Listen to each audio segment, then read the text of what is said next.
Our time right now as we continue our countdown to the Washington Commanders home opener this weekend. I had a chance to speak one-on-one with one of the team's biggest additions on defense this offseason. I'm talking about Super Bowl champion Dietrich Wise, whose father, Dietrich Wise Sr., just happened to go to Jackson State University, my alma mater, at the same time I was there. He's a little bit older.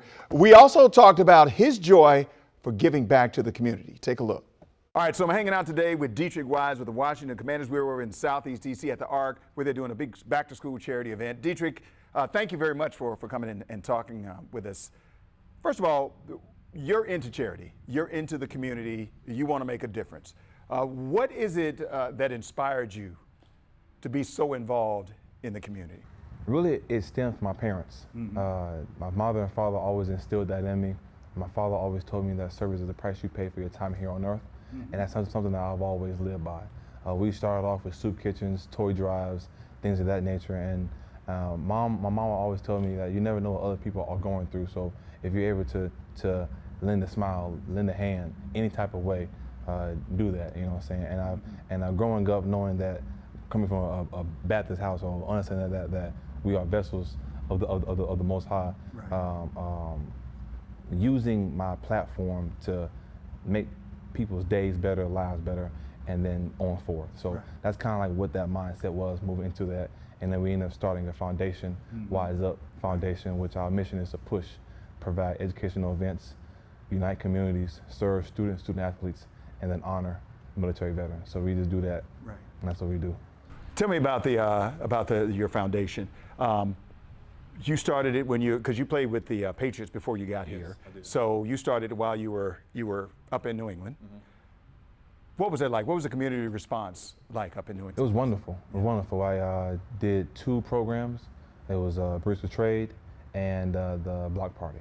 Those are the 2 things that I did. The Block Party was a celebration of unification. Just wanted to give out 1,000 pounds of food, free haircuts and stylists to the kids. We had music.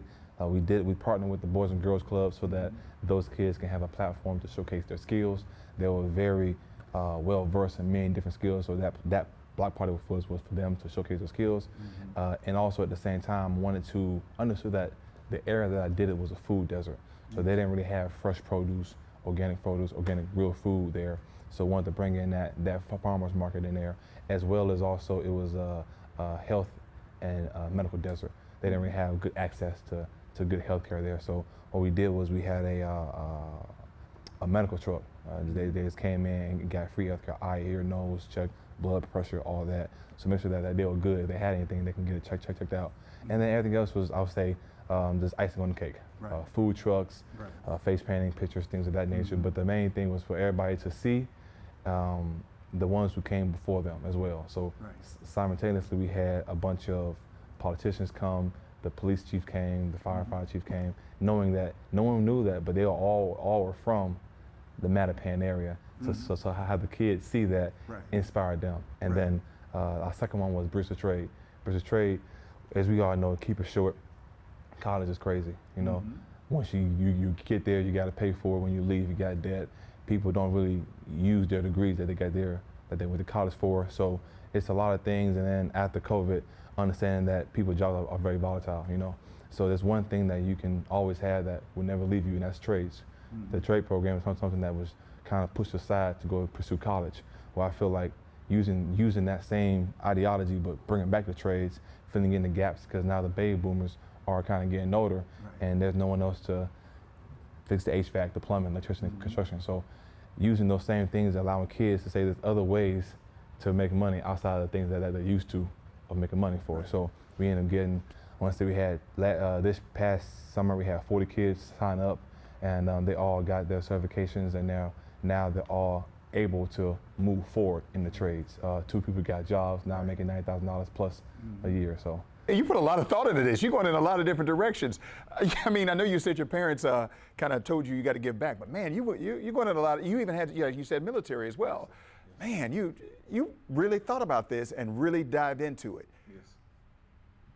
Why is that? I mean, a lot of people say they're going to do things, a lot of athletes, because they don't have time or whatever the case may be. But you're actually out here doing it and you're going in all these different directions. How do you manage all that, though? I have a great support system. Mom, dad, wife, they do tremendous work with me. We hire people on the side to help us get things going. We have program directors to help get each program going. But the main thing, like the why behind it, is I don't want just to have programs that are here when I'm here, and then when I'm gone, they're gone.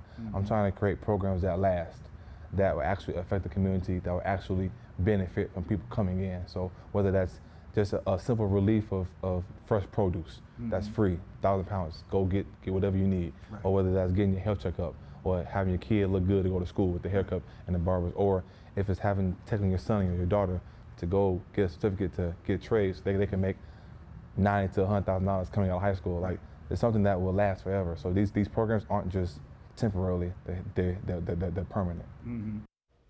All right, big number 91, hoping to make an impact off the field as well as on the field this season. Dietrich Wise hoping to have some lasting legacy within DC long after he's gone. That's his mission there with his charity work. All right.